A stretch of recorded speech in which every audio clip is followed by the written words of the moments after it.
nice. It's baby. Hey, day today. Oh, whatever would we do without it? Too early in the morning. See the maple tree out front? The leaves are changing already. It's that time of year. Oh, speaking of leaves, Mike is doing a leaf pressing project for science. Listen, I gotta go get them because I left them up in our room drying in the sun. Could you write a check for Ruby, please? It's payday. Yeah, sure. We're gonna be late. No, I'll be right back down. Okay.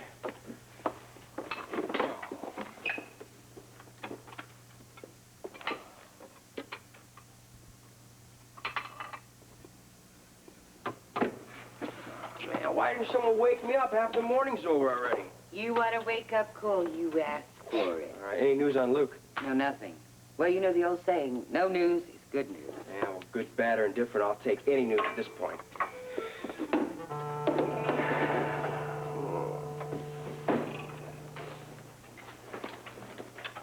There is no change.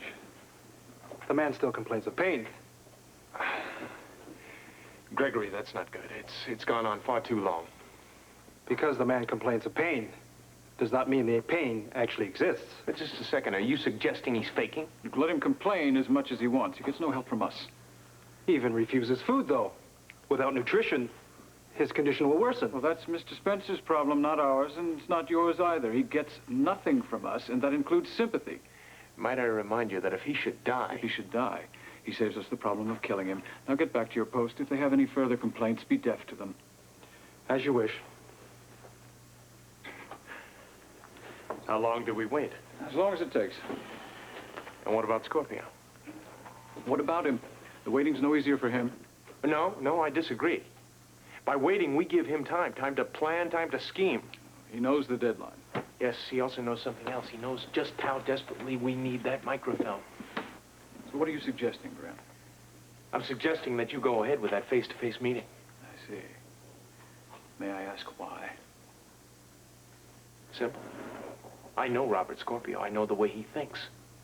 Meeting with him on a one-to-one basis is the only way that you'll convince him to give us that microfilm. Look, it could work to his advantage, too. Can't he realize that? Well, I can only speak for myself. And I'm afraid I don't see what this proposed summit is going to accomplish either. You can't think he's going to negotiate with you. It's going to buy time. He knows that. He'll wait. He says he won't. Okay, so you meet him face to face. The demands aren't going to change, and you said it yourself.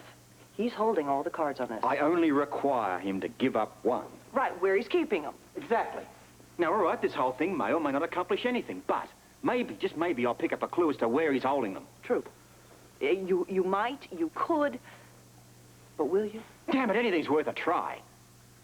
You think he's going to change his mind? He's the only one that can.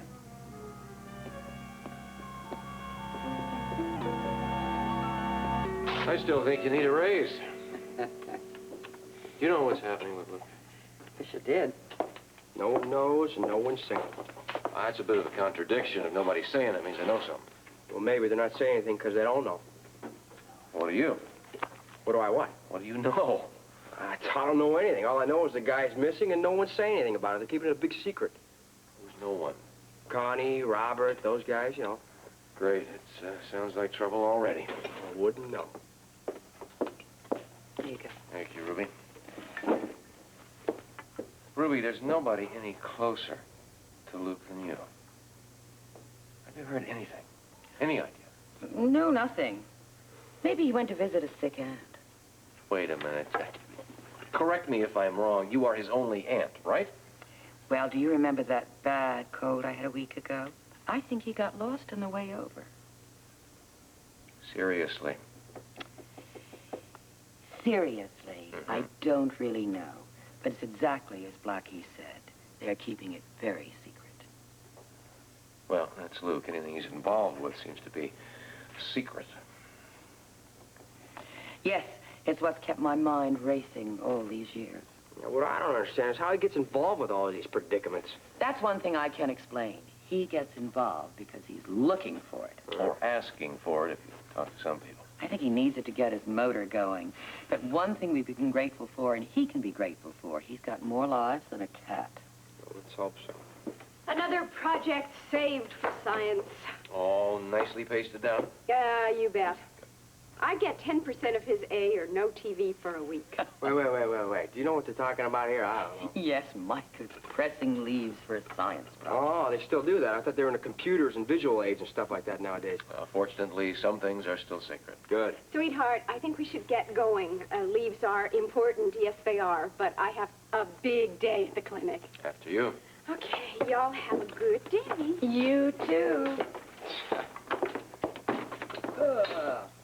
I tell you, those two can be exhausting sometimes.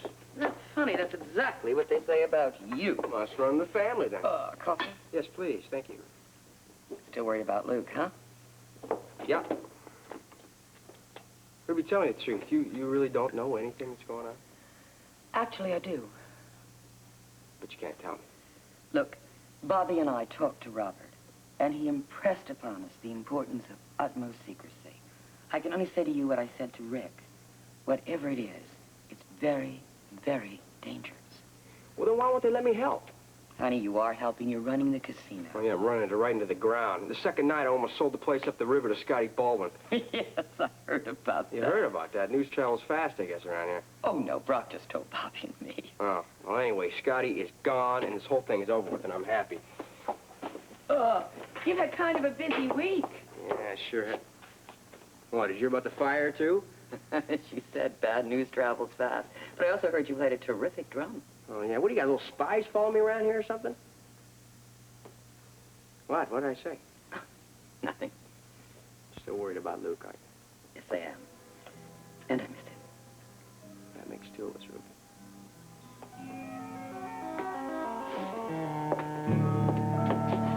Everything you say may be perfectly true, Grant, but there's still a risk in such a meeting. Gregory, what's the risk? Scorpio can't touch us as long as we've got the women and Luke as hostages. Everything is in our favor right now. Now is the time to show them we mean business. So what's wrong with the telephone? It's been completely effective up until now. You said it yourself. Up until now. Suddenly things have come to a grinding halt, and we are running out of places to hide. All right. But you still haven't explained the advantage of a face-to-face meeting. No, you're not listening. I told you, I know the way Scorpio thinks. The problem right now is he is not convinced that you'll go through with it. If you meet with him and look him right in the eye when you tell him your intentions, believe me, he'll act. By act, I assume you mean turn over the microfilm. But what else? When the realization hits him that you are going to kill his wife, he'll do anything you ask. There won't be any more hesitation. Take my word for it.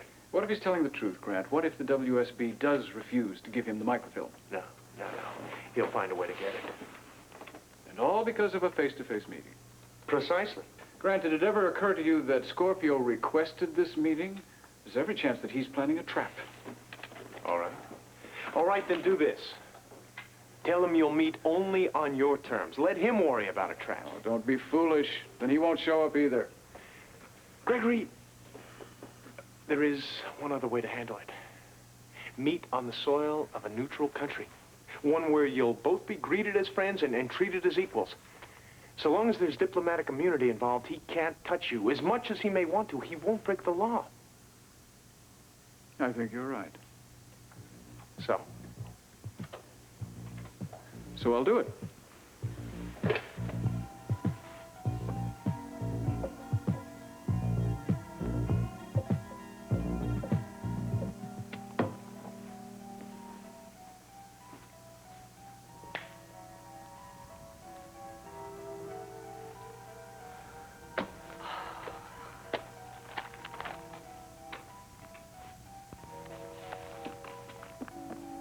Oh, terrific. This is just what we need. What now? There's a huge write-up here on the rocket and the culmination of Gerald's work. We don't even have the disc, and they're sending out press releases about the satellite launch. Listen to this. Late, great scientists' dream to come true. I hope it doesn't give a day. Date, time, whole ball of wax. When? Next Friday. You better pray for rain or the second coming. Atomic war might be quicker. I'm really in no mood for jokes, Connie. Well, neither is this article. Not only Port Charles, but the entire world will be watching as the launch of the satellite... Never gets off the ground.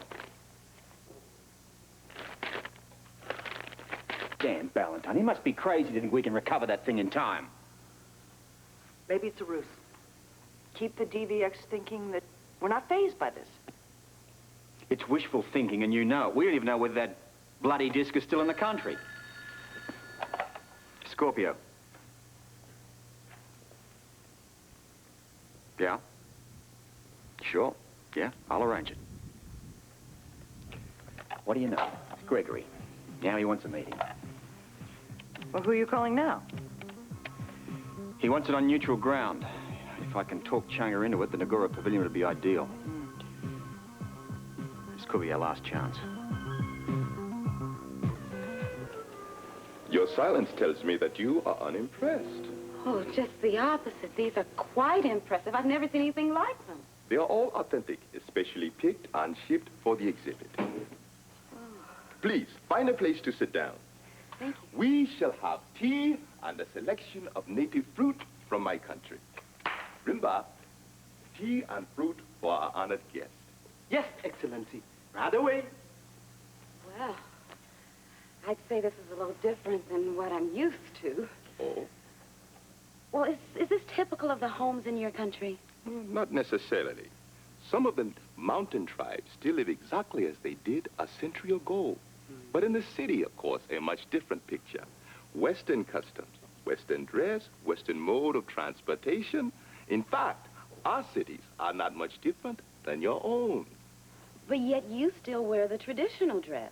Ah, I am a representative of my people, all my people. Those in the city as well as those on the mountain. Progress is important to me, so long as the old way is not forgotten. A man who forgets his past is a man with no past and no future. Excuse me, Excellency. A phone call. I said no interruptions. Yes, but the gentleman says it's quite urgent. We asked him to phone again at a more convenient time. He says it would be impossible. Then hang up on him. At the moment, I am busy. The gentleman is Robert Scorpio, Excellency. Robert? Scorpio? Ah, the policeman. He's Port Charles's police commissioner. Oh, what does he want with me? Well, if it's Robert doing the calling, you can bet it's pretty important. Very well. Hand me the phone.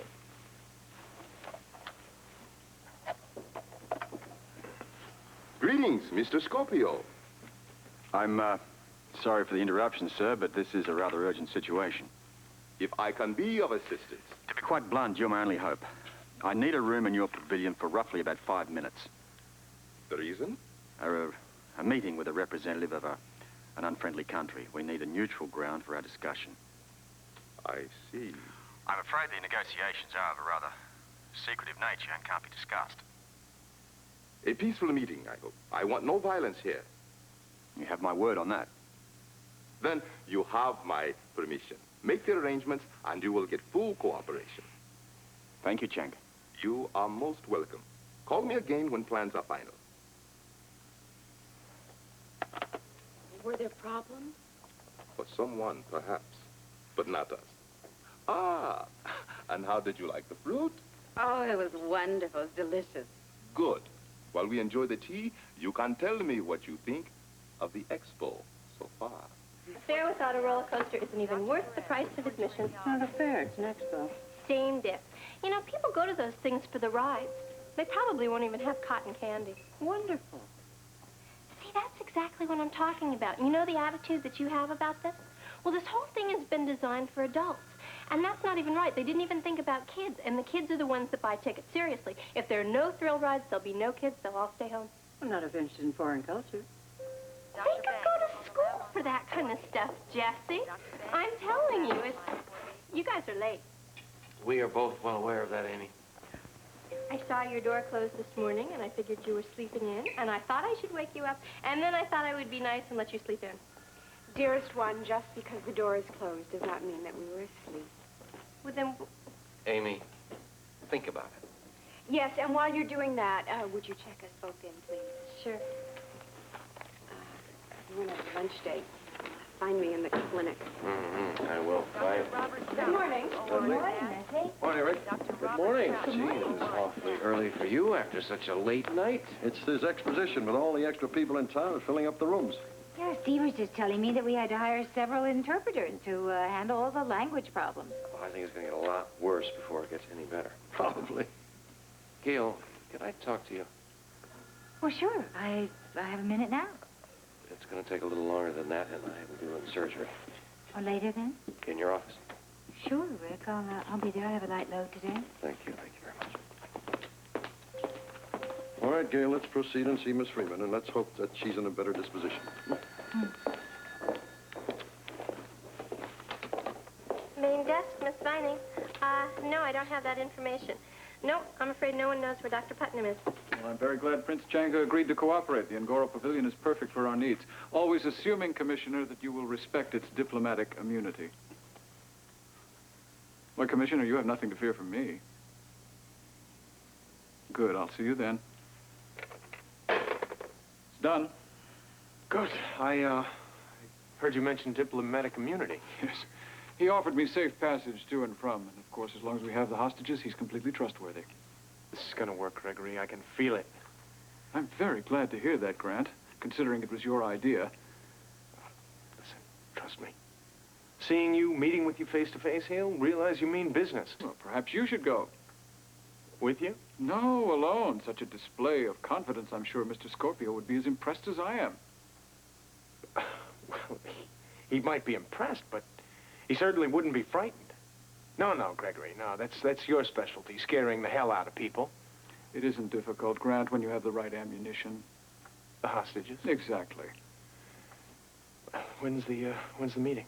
I'm leaving now. Good. I'll walk with you to the door. How long do you think you'll be? If I'm not back in an hour, then kill the hostages. You're to remain at your post. No one is to see the hostages. No one is to go in. No one is to go out. Is that clear? Yes, sir, I understand. 1 hour. Wish me luck. Good luck.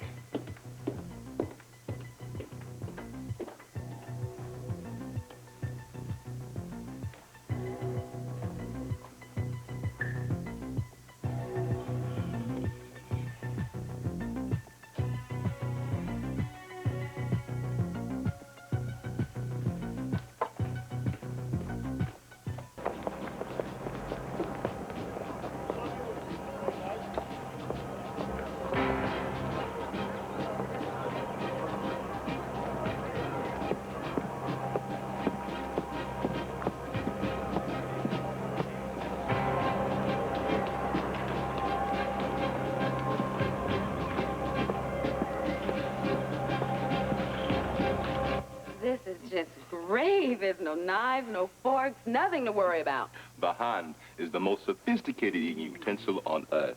It's just one small problem, Chonga. What do I do with these? Ah, for that we borrow from Western civilization. The napkin. Mm-hmm. Heard of that. And the finger bowl. Oh, great. You've thought of everything. In our culture, the meal is a place of business, of romance, of conversation, of gift-giving. All traditions occur over the meal. Storytelling, engagements, and prayer.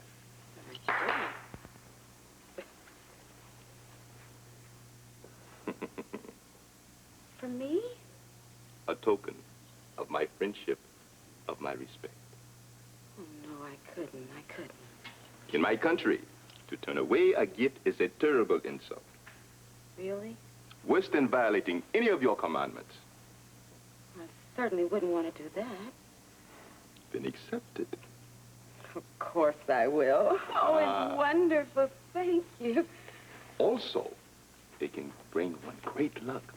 For it is reported that the Mausa stone is blessed by the god Marimba, Lord of the Rains. Oh, in that case, I'll wear it all the time. Oh, it's lovely. It's like yours. Thank you. Thank I'm honored. Thank you kindly.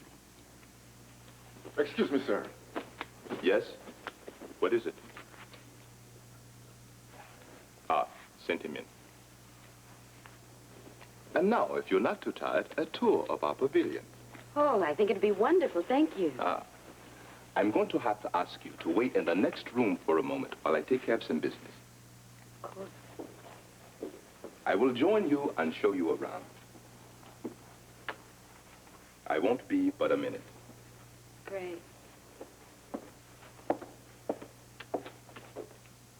Ah, my good friend. Welcome. Thank you, Prince Chonga. We certainly appreciate your help. In my country, it is our custom to extend courtesies to all our friends. We are glad we could be of assistance to you and Mr. Scorpio. I hope that whatever problem exists between the two of you can soon be resolved. I hope so, too.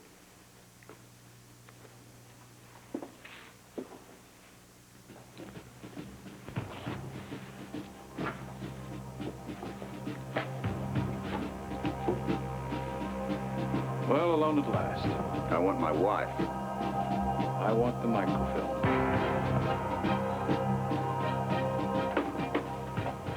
Oh, holy smokes, you got your hands full here. Why don't you, let me give you a hand with the trays. What are you doing? What does it look like I'm doing, Ida? I'm helping the guard with the trays. Gregory's orders were no one sees the hostages. The guard is perfectly capable. Okay. Okay, you got me. I confess, my interests were strictly personal.